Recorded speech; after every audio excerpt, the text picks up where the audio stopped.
श्रीकांत दुबे जी। हाँ जी, thank you sir. कोई धन्यवाद सभापति महोदया। मैं माननीय प्रधानमंत्री जी और माननीय वित्त मंत्री के इतने ऐतिहासिक बजट के धन्यवाद प्रस्ताव पर बात करने के लिए खड़ा हूँ। आज 6 अगस्त है। स्पीकर साहब ने हिरोशिमा और नागासाकी के शहीदों को जो है श्रद्धांजलि दी, और दूसरी श्रद्धांजलि मैडम सुषमा स्वराज जी को है, जिनकी आज पुण्यतिथि। और जब मैं पहली बार यहाँ सांसद बनकर आया तो लीडर ऑफ द अपोजिशन के नाते उन्होंने हमारे जैसे लोगों को बढ़ाने का काम किया, और उसी कारण से आज मैं पार्टी के आदेश के अनुसार प्रधानमंत्री जी के कारण इस फाइनेंस बिल पर चर्चा करने के लिए खड़ा हुआ। मैं सोचता था कि कांग्रेस के जो स्पोक्स पर्सन या जो वक्तव्य देने वाले हैं वो फाइनेंस बिल पर चर्चा करेंगे, वो देश के स्थितियों के बारे में बताएंगे, हमारी सरकार ने क्या बुरा किया इसके बारे में बताएंगे। लेकिन कांग्रेस जो एक कंफ्यूज पार्टी है, उस कंफ्यूज पार्टी की तरह ही कंफ्यूज स्पीकर रहे। फाइनली उनका समय जो है कांग्रेस पार्टी को कट करना पड़ा, अब दूसरे स्पीकर बोलने के लिए खड़े हुए। आज स्थितियां क्या मैं देख पा रहा था, मैं सभापति महोदया मैं डिरेल नहीं होना चाहता। आज स्थिति क्या है पूरी दुनिया की, पूरी दुनिया की स्थिति क्या है? पूरी दुनिया की इकोनॉमी यदि वर्ल्ड बैंक की, IMF की, फोर्ब्स की, अमेरिका की, जिनकी नीतियों से कांग्रेस बहुत प्रभावित रही है, यदि उनके रिपोर्ट को देखें तो पूरी दुनिया में 2.5% से लेकर 2.7% ही GDP बढ़ रहा है। पूरी दुनिया करा रही है। आप लंदन जाइए, आप न्यूयॉर्क जाइए, आप वाशिंगटन जाइए, आप पूरे यूरोप जाइए, सारे दुकान बंद होते हुए नजर आएंगे। बेरोजगारी की भयंकर सीमा है। इन्फ्लेशन का रेट यदि आप कहेंगे, कोई ऐसा मुल्क नहीं है जहां की 8% से कम इन्फ्लेशन है। पूरी स्थिति खराब है, चाहे करंट अकाउंट डेफिसिट का हो, चाहे GDP ग्रोथ का हो, फिस्कल डेफिसिट का हो, जिस भी पैमाने पर आप पूरी दुनिया को आंकने का काम करेंगे, आपको लगेगा कि माननीय प्रधानमंत्री जी और माननीय वित्त मंत्री निर्मला सीतारामन जी की नीतियां इस देश के लिए इतनी सक्सेसफुल हैं कि आज भी भारत आशा की किरण है। पूरी दुनिया में 7% से ऊपर GDP इसका ग्रोथ।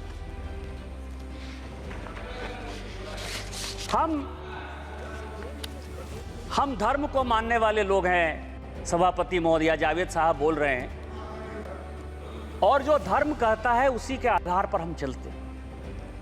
हमारे धर्म में एक बड़ी अच्छा जो है श्लोक है कि कलातीत कल्याण कल्पांतकारी सदा सच्चिदानंद दाता पुरारी।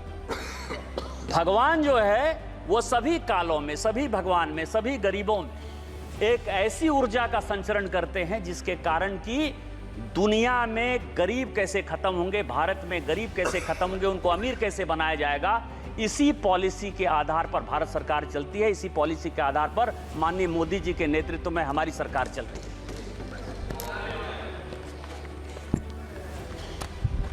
किसान बिल की बात हो रही है, और उस दिन मैंने बजट पर माननीय LOP, जिनको मैंने सोचा कि क्या संबोधन दिया जाए, तो लिप्स ऑफ पैरट, तोते का जो जवान होता है, उस तोते के जवान में जो लिखाया पढ़ाया जाता है वही उसको बोलना है। और इस बजट पर चर्चा करते करते ये अमर सिंह साहब भी वही चर्चा कर गए। शिकारी आएगा, जाल बिछाएगा, आप उसमें पढ़ना नहीं। सर नहीं, अगर कोई माननीय सदस्य से आग्रह कर रही हूँ, कोई अगर ऐसा शब्द आया है तो उसे पटल से हटा दिया जाए। अध्यक्ष महोदया, माननीय सदस्य से हटा दिया। अध्यक्ष महोदया, ये सुग्गे की जवान कैसे है, मैं ये बता रहा हूँ। आज जो है प्लीज प्लीज बैठे प्लीज। हम क्या कर रहे हैं? हम भारत के लोगों को आत्मनिर्भर बनाने के लिए, विकसित भारत बनाने के लिए, विकसित भारत बनाने के लिए। और आप भी सुनिए, कोई भी सदस्य जब बोल रहा हो तो प्लीज बैठे बैठे कमेंट्स भी मत करिए, प्लीज बोलिए। वो जो भी शब्द आया है पटल में नहीं आएगा। विकसित भारत बनाने के लिए हम काम कर रहे हैं और उसके लिए इस बजट में जो सबसे बड़ा प्रपोजल है कि जो फॉरेन फाइनेंशियल इंस्टीट्यूट है, एफडीआई में जो कॉरपोरेट आते हैं, क्योंकि हम इकोनॉमी में जा रहे हैं, आरएनडी में जा रहे हैं, नए नए इंडस्ट्री में जा रहे हैं, तो वो यदि कंपनियां हमारे यदि इन्वेस्ट करना चाहेंगी तो उनके टैक्स को हमने जो है कम किया। और कम क्यों किया? क्योंकि हमारा मुकाबला सिंगापुर से है, हमारा मुकाबला अबू धाबी, यूएई इनसे है, जहां की टैक्स की जो स्थिति है, कॉर्पोरेट टैक्स की स्थिति ऐसी है कि वो 20-22% से ज्यादा नहीं, कहीं एक जगह तो टैक्स ही नहीं। और उस इंडस्ट्री को जब बैठना है, जब बैठकर आएंगे, इंडस्ट्री आएगी तो यहाँ के बच्चों को रोजगार मिलेगा, डेवलपमेंट होगा, मेक इन इंडिया में जाएगा।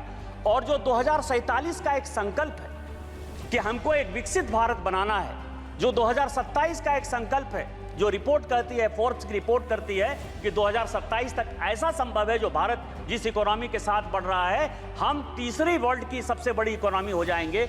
उसमें जो ये राइडर है, जिस पद पर सभापति महोदया उन्होंने बोलते हुए किस तरह से अराजकता फैलाने का काम किया, ये मैं आपको बताऊंगा।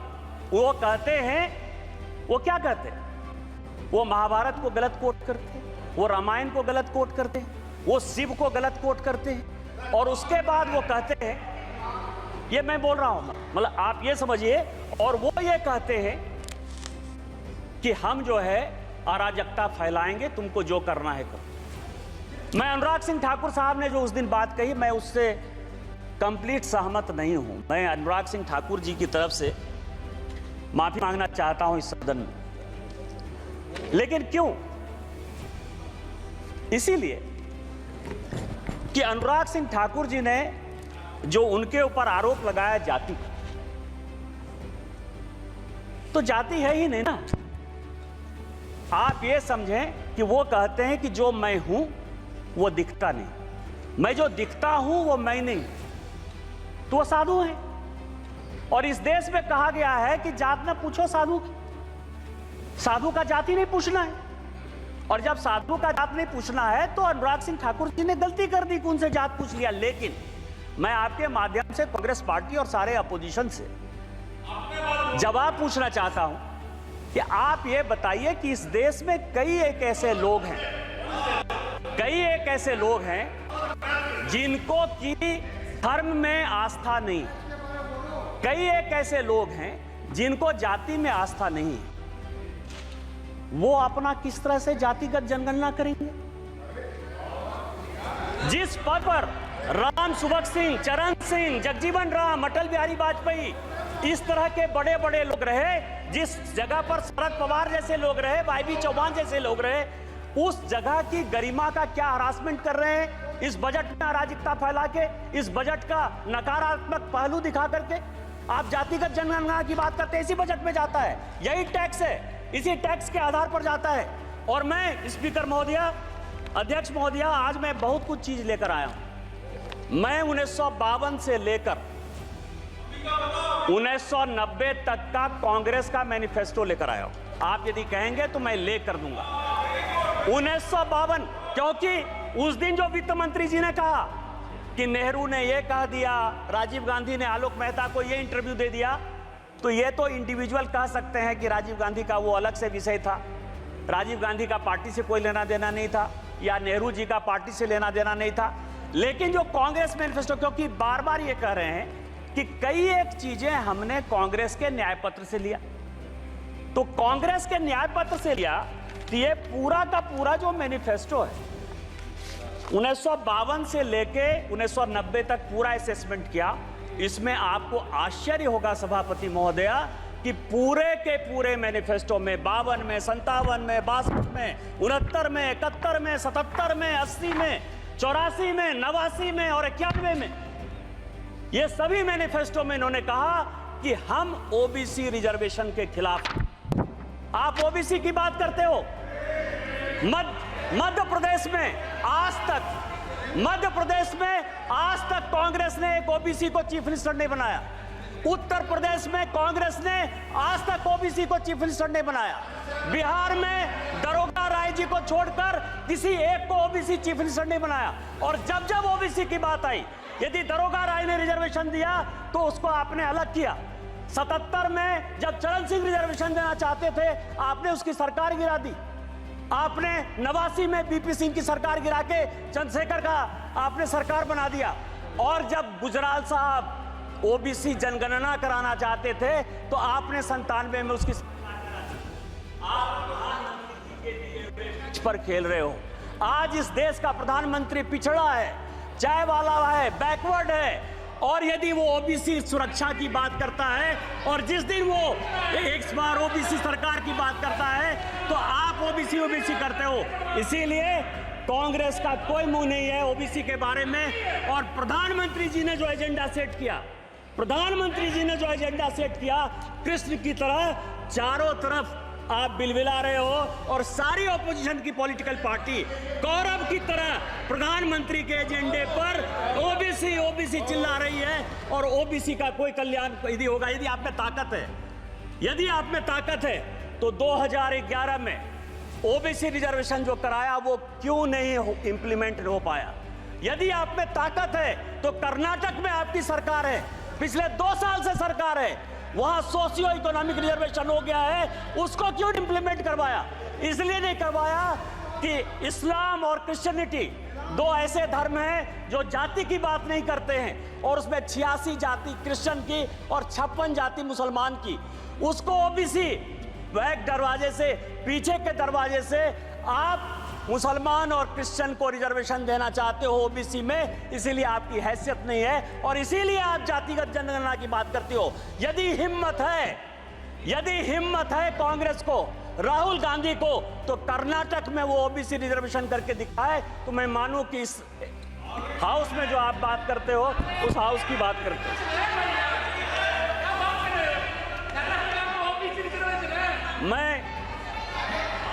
मैं कांग्रेस का बहुत सम्मान करता हूं, गांधी फैमिली का है भी सर। यदि मान लीजिए कि भारत का बंटवारा हो गया, नेहरू जी की देन है। तिब्बत से यदि हम जूझ रहे हैं, नेहरू जी की देन है। यदि चाइना हमारे पास आ गया, नेहरू जी की देन है। आप ये समझिए एस्मा यदि आ गया 68 में, यदि ओबीसी रिजर्वेशन के लिए सरकारी अधिकारी आंदोलन करना चाहते थे तो इसेंशियल सर्विस मेंटेनेंस एक्ट जो है आपने ले आया, इमरजेंसी आप लेके आए, ऑपरेशन ब्लू स्टार आप लेके चले आए, श्रीलंका में पीस कीपिंग फोर्स आपने भेज दिया, 2G 4G 3G सब आपने कर दिया। इसीलिए मैं आपके गांधी फैमिली का बड़ा सम्मान करता हूं। इसीलिए बजट में आपने जो बोला वो मेरे लिए बड़ा अच्छा है। दूसरा सवाल ये है सर, इस बजट में सभापति महोदया, इस बजट में एक एंजल टैक्स जो है, हमने एंजल टैक्स खत्म किया 56(2). सभापति महोदया, ये सभापति महोदया 2012 में प्रणब मुखर्जी साहब ने एंजल टैक्स लगाया 56(2) 2012 में। और उसका कारण था, होता क्या था कि प्रणब बाबू और चिदंबरम के बीच में इतनी लड़ाई थी कि आप समझें कि वित्त मंत्री के ऑफिस और घर में बगिंग हो रहा था। बगिंग हो रहा था वित्त मंत्री के ऑफिस में, माने नहीं सकते बजट पर चर्चा करिए। और इस चक्कर में ज्यादा बढ़िया बनने के चक्कर में, जितना बढ़िया बनने के चक्कर में उन्होंने एंजल टैक्स लगा दिया।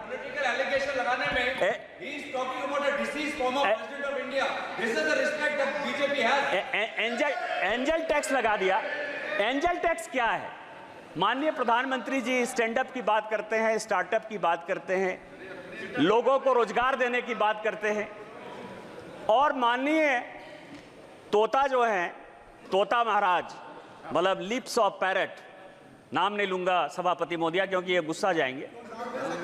तो ये जो है कि युवाओं को आज तक, क्योंकि इस पैसे का हमने देखा कि कहां से बजट आता है, कॉरपोरेशन का कितना टैक्स आता है, इनकम टैक्स कितना आता है, जीएसटी कितना आता है, हमारी देनदारी क्या है, उधार क्या है, यह पूरा फाइनेंस बिल का टैक्स स्ट्रक्चर है। और उसमें 8% के आसपास ऐसा पैसा है जो डिफेंस को जाता है। आज तक डिफेंस पर किसी प्रकार की कोई चर्चा इस हाउस में नहीं हुई कि हम इस टैक्स से सेस लेते हैं, सरचार्ज लेते हैं तो डिफेंस में पैसा देते हैं। लेकिन पहली बार मैं देख रहा हूं सारे ऑपोजिशन के लोग अग्निवीर स्कीम के ऊपर जो है लगातार बजट में बोलते रहे। और चूंकि ये एंजल टैक्स लगाया है, युवाओं को ज्यादा से ज्यादा कैसे आगे बढ़ाया जाए, कैसे उसको रोजगार के लिए दिया जाए और उसको एबॉलिश किया है, इसके लिए माननीय वित्त मंत्री जी बधाई के पात्र हैं कि आप ज्यादा से ज्यादा लड़के जो है वो रोजगार में आएंगे। लेकिन मैं इसके तह पर गया तो मैं आपको बताऊं कोई नई बात नहीं है। सभापति महोदया, 1962 में जब चीन ने भारत को हरा दिया और लगा कि फोर्स की कमी है, तो भारत में 1962-63 में नेहरू जी ने शॉर्ट सर्विस कमीशन लाया। ऐसा नहीं है कि केवल फौज के लिए जो है अभी 5 साल का अग्निवीर स्कीम आया है, इसके पहले भी इस देश में 1962 में शॉर्ट सर्विस कमीशन आ गया। और शॉर्ट सर्विस कमीशन के बारे में मैंने सारे डिबेट पार्लियामेंट के, लोकसभा, आपको मैं बताऊं कि जो अफसर ज्वाइन करते हैं उनकी नौकरी 5 साल से 10 साल होती है और अब वो 14 साल हो गई है। शॉर्ट सर्विस कमीशन में आज तक किसी पॉलिटिकल पार्टी ने लोकसभा या राज्यसभा में या सदन के बाहर कोई क्वेश्चन नहीं किया कि यह शॉर्ट सर्विस कमीशन क्यों होगा। सर्विस तो एक ही है ना। आर्मी में भी जो अफसर के ग्रेड के लोग हैं, एक ग्रेड ऐसा है जो परमानेंट चलता है, दूसरा ग्रेड ऐसा है जो शॉर्ट सर्विस कमीशन में 10 साल के लिए चलता है। किसी पॉलिटिकल पार्टी ने आज तक कोई क्वेश्चन नहीं किया। क्वेश्चन आज हो रहा है, और आज हो रहा है क्यों? करे कोई भरे कोई। मैं आपको बताऊं कि मैं ये 1992-93 का 92-93 का कमिटी ऑफ एस्टीमेट का रिपोर्ट लेकर आया हूं। यहां रिपोर्टें आती हैं, बनती हैं, चली जाती हैं। आपको आश्चर्य होगा सभापति महोदय कि 1966, ये पूरे सदन और पूरे देश को जानने वाली बात है, रिपोर्ट से लेकर आया हूं मैं, कोई भारत सरकार का कोई कागज लेकर नहीं आया। 1966 में इंदिरा जी आर्मी के रिक्रूटमेंट पर सीलिंग लगा दी। ये सबके समय, और ये डिपोजिशन में सेक्रेटरी डिफेंस ने कमिटी ऑफ एस्टीमेट को हेड कांग्रेस पार्टी के मनोरंजन भक्त कर रहे थे, मैं नहीं कर रहा था। 66 में सीलिंग लग गई। सीलिंग लगने के बाद आप पूरे दुनिया को बताते हो कि हमारे यहां इतनी ही आर्मी रहेगी, इतनी ही नेवी रहेगी, इतनी ही एयरफोर्स रहेगी। आप सीलिंग लगा दो और आप हमको कहो कि अब इसका रिक्रूटमेंट कैसे होगा, आप यदि फोर्स को बढ़ाना चाहोगे। दूसरा, इस सीलिंग के बाद उसी कमेटी की रिपोर्ट 1975 में और 1989 में 2 रिपोर्ट, 2 कमेटी इन्होंने और बनाई कि आर्मी को यंग कैसे रखा जाए। और मैं आपको बताऊं, छोटा सा उदाहरण यह है कि शॉर्ट सर्विस कमीशन भी जब बनाया गया था, उस शॉर्ट सर्विस कमीशन में भी पूरे यूपीएससी में, राज्य में, सभी जगह रिजर्वेशन दिया गया था। और उसका प्रभाव यह था, सभापति महोदया, मैं आपके माध्यम से गौरव गोगोई को बताना चाहता हूं कि इस देश के जो होम सेक्रेटरी हुए वीके दुग्गल, वो भी एसएसबी के ही रिक्रूटमेंट थे, शॉर्ट सर्विस कमीशन से आए और उसके बाद वो आईएएस बने। आज अग्निवीर पर 75 में कमेटी बनी, 89 में कमेटी बनी, और इन्होंने मैन पावर के लिए एक्सपर्ट कमेटी बनाने के बाद यह कहा कि आपको 5 साल और 7 साल के लिए, 1975 की बात है, ध्यान रखिएगा सभापति महोदया, 1975 से लेके आज तक 2019-20 तक लगभग 40 साल 45 साल तक जो रिपोर्ट है वो गड्ढे में रही, खाते में रही, मैन पावर की कमी रही, ना आर्मी में आदमी रहा, ना नेवी में आदमी रहा, ना रिक्रूटमेंट सबको अच्छा हुआ। आज यदि वो रिपोर्ट आर्मी के कहने पर इंप्लीमेंट हो रही है तो आप युवाओं को देश के साथ जोड़ने के लिए काम कर रहे हो कि आप हमारे यहां अफगानिस्तान, बांग्लादेश, पाकिस्तान की जो स्थितियां हैं, जिस तरह से अराजकता हो रही है, जिस तरह से रिजर्वेशन के खिलाफ सारे लड़के रोड पर आ रहे हैं, उस तरह का रोड ला रहे हो। आप जनता को क्यों गुमराह कर रहे हो?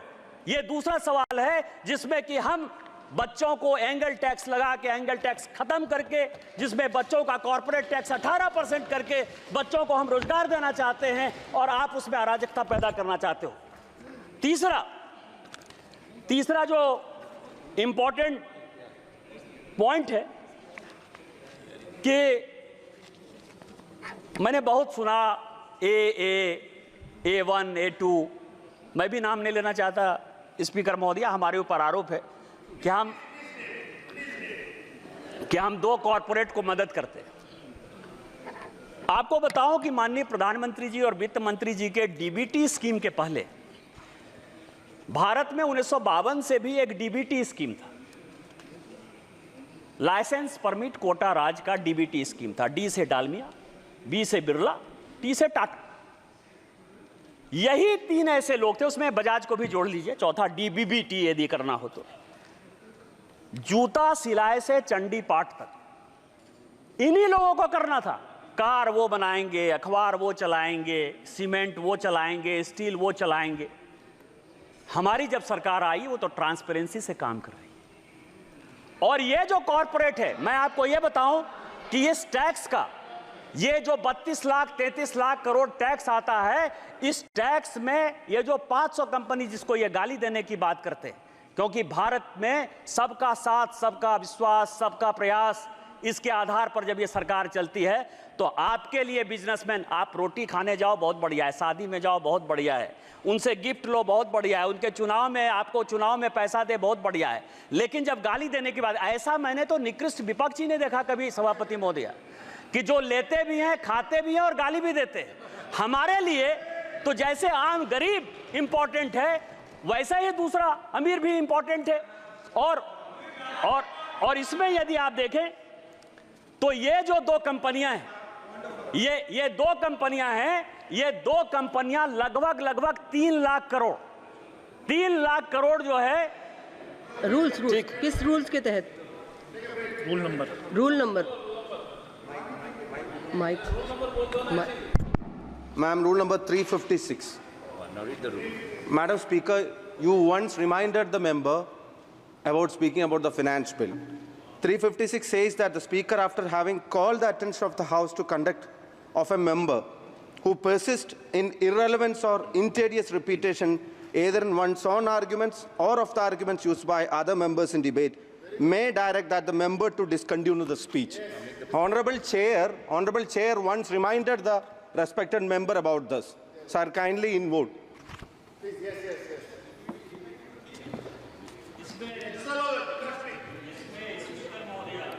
रिपीटेशन, मैं एंजल टैक्स की बात कर रहा हूं, मैं कॉर्पोरेट टैक्स की बात कर रहा हूं। एंजल टैक्स और कॉर्पोरेट टैक्स को कैसे आप डिरेल कर रहे हो? मैं ये कह रहा हूं कि जिस AA कंपनी को आप कह रहे हो, वो 4 लाख करोड़ रुपया इस देश के किट्टी में दे रही है, जिसके कारण ये देश चल रहा है।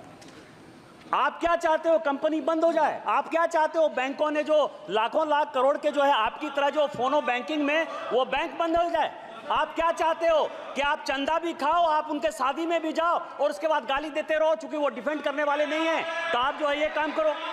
इस देश का कौन ऐसा पॉलिटिशियन है जो अंबानी के शादी में नहीं गया? कौन ऐसा आदमी है? इनके पार्टी के जो महासचिव हैं प्रियंका गांधी, क्या वो शादी में नहीं गई? क्या बात कर रहे हो आप?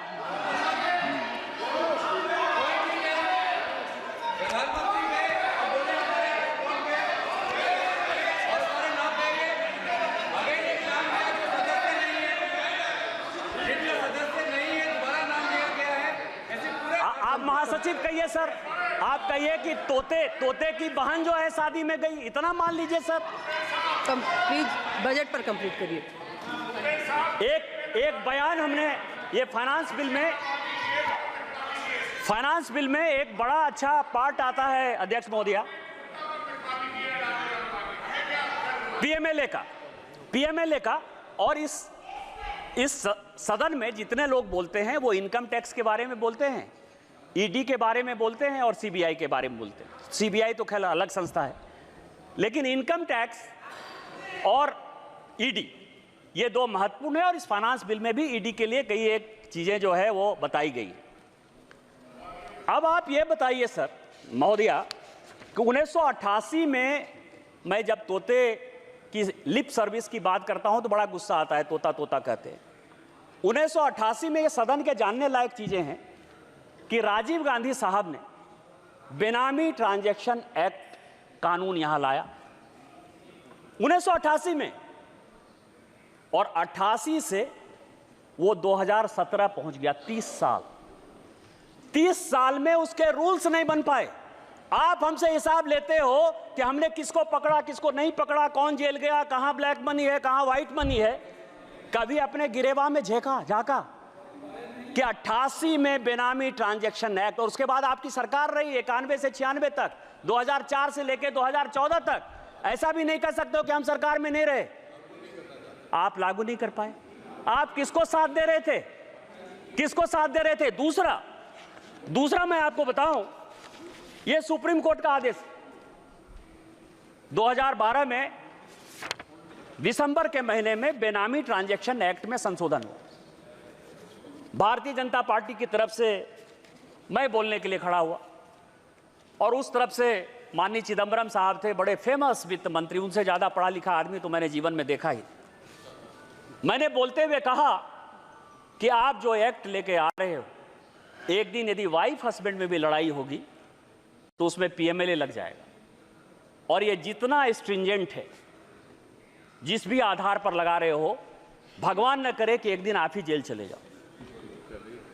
जब मैं मेरा सीट नंबर 545 था उस जमाने में, अध्यक्ष सभापति महोदया, जब मैं बात कर अंतिम था, मैं अंतिम सदन का सदस्य 545 नंबर पर था। जब मैं बोलकर बंद हुआ तो चिदंबरम साहब खड़े हुए, और चिदंबरम साहब का बड़ा फेमस भाषण है कि भारतीय जनता पार्टी बहुत पढ़ी लिखी पार्टी है। मेरी अपेक्षा यह थी कि पीएमएलए कानून में बोलते हुए भारतीय जनता पार्टी अपने एक विद्वान आदमी को खड़ा करेगी, लेकिन उसने सबसे मूर्ख, बुद्धू और दकियानुसी आदमी को, जो है जिसको पीएमएलए पता ही नहीं है, उसको खड़ा कर दिया। यह सुप्रीम कोर्ट का यह आदेश, और सुप्रीम कोर्ट के आदेश में एफएटीएफ में जो चिदंबरम साहब का 2012 का दिसंबर का स्टेटमेंट है, उसी को कोट करते हुए यह रिपोर्ट आया। जब रोपे पेड़ बबूल का तो आम कहां से हो। इनकम टैक्स में डायरेक्ट टैक्स कोड पर हमारी फाइनेंस की कमेटी, यशवंत सिन्हा चेयरमैन थे, मैं उसका मेंबर था, 5 साल तक हम लोग मेहनत करते रहे कि डायरेक्ट टैक्स कोड को हम लोग बदल देंगे। पीएमएलए में आप स्ट्रिंजेंट कानून लेके आ गए, तो जब लेकर आ गए बिना किसी एक पैसा को खर्च करते हुए, यदि कांग्रेस पार्टी ने आपको 90 करोड़ रुपया दे दिया और आपने जो है यंग इंडिया खरीद लिया, नेशनल हेराल्ड खरीद लिया, 750 करोड़ की संपत्ति बिना किसी पैसे के आपको मिल गई, तो क्या राहुल साहब जो चिदंबरम साहब का कानून है उसमें आप जेल नहीं जाओगे? ये जेल नहीं जाओगे? और मैं तो कोट कर रहा हूं सुप्रीम कोर्ट के आदेश के आधार पर। तो इसीलिए आप जो सीबीआई और इनकम टैक्स की बात करते हो, ये आपकी कारस्तानी है। हमारी सरकार माननीय निर्मला सीतारामन जी के ऊपर केवल वो उसको इंप्लीमेंट करती है। हमने अपने एजेंसी को केवल फ्री छूट दे रखा है। जो भी भ्रष्टाचारी है वो जेल जाएगा, वो किसी कीमत पर नहीं छूटे। माननीय सदस्य कंप्लीट करिए प्लीज।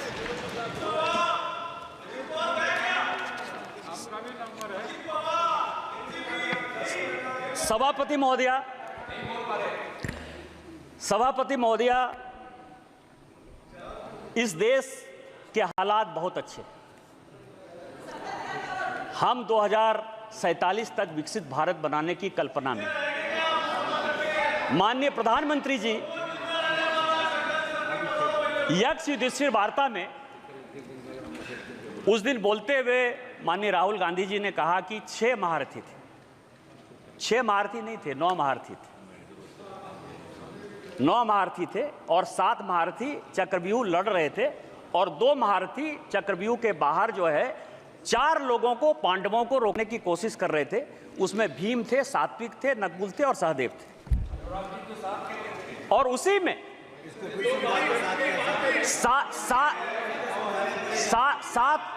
टोटल 9 महारथी थे जो कि अभिमन्यु से लड़ रहे थे, और उसमें 7 महारथी ऐसे थे जो चक्रव्यूह में अभिमन्यु को घेरने के लिए बैठे थे, और 2 महारथी ऐसे थे जो कि पांडव की सेना उसमें अंदर नहीं जा पाए। पांडव में 4 लोगों को उन्होंने मौका दिया हुआ था, इसका नाम था भीम, सात्विक, नकुल और सहदेव, और जिसकी रक्षा जो है जयद्रथ कर रहे थे उस दरवाजे की, तो उसमें नहीं जाए। इसमें एक महाभारत में दूसरे प्रसंग में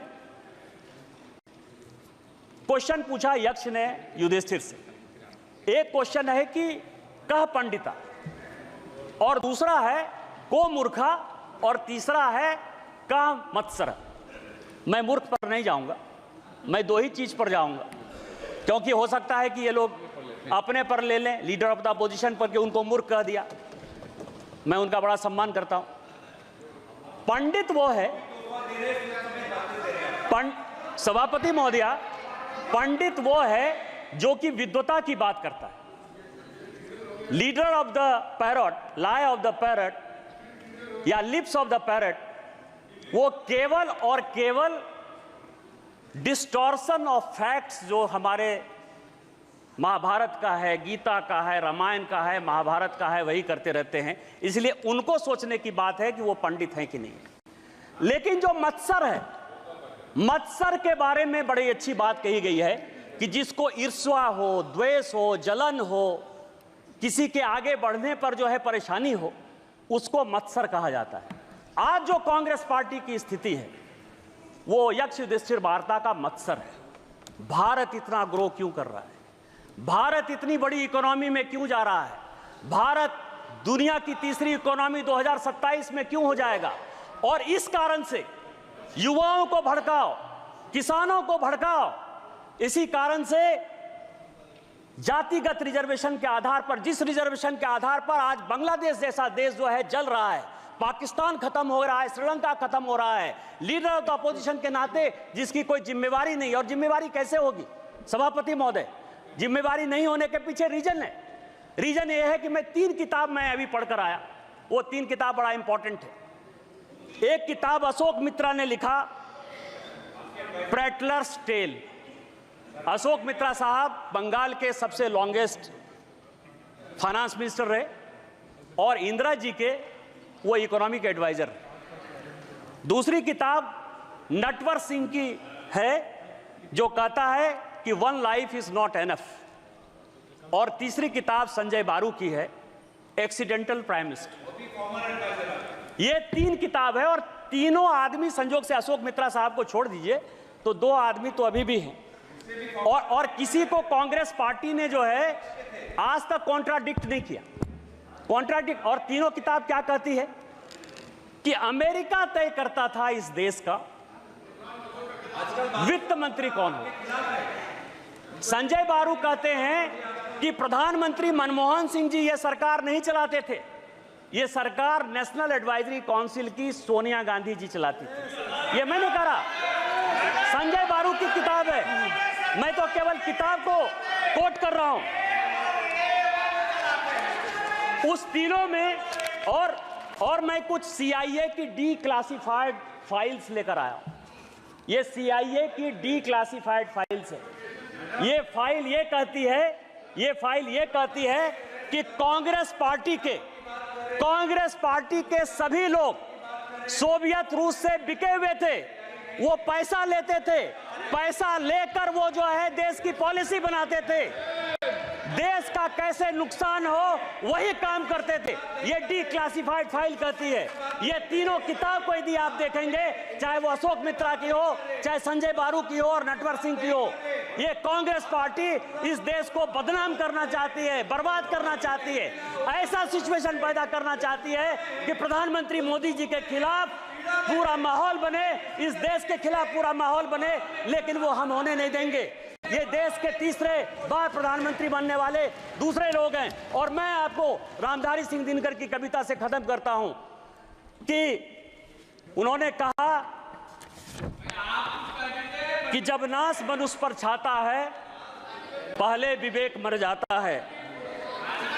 अस्तित्व संकल्प दोहराता हूं, याचना नहीं अब रन होगा, जीवन या कि मरण होगा। इस देश को बनाने के लिए कोई भी कुर्बानी देनी पड़ेगी, हम कुर्बानी देंगे। हम वित्त मंत्री द्वारा इस फाइनेंस बिल का समर्थन करते हैं और पूरे सदन से यह आग्रह करते हैं कि उस बिल को पास करें। इन्हीं शब्दों के साथ जय हिंद जय भारत।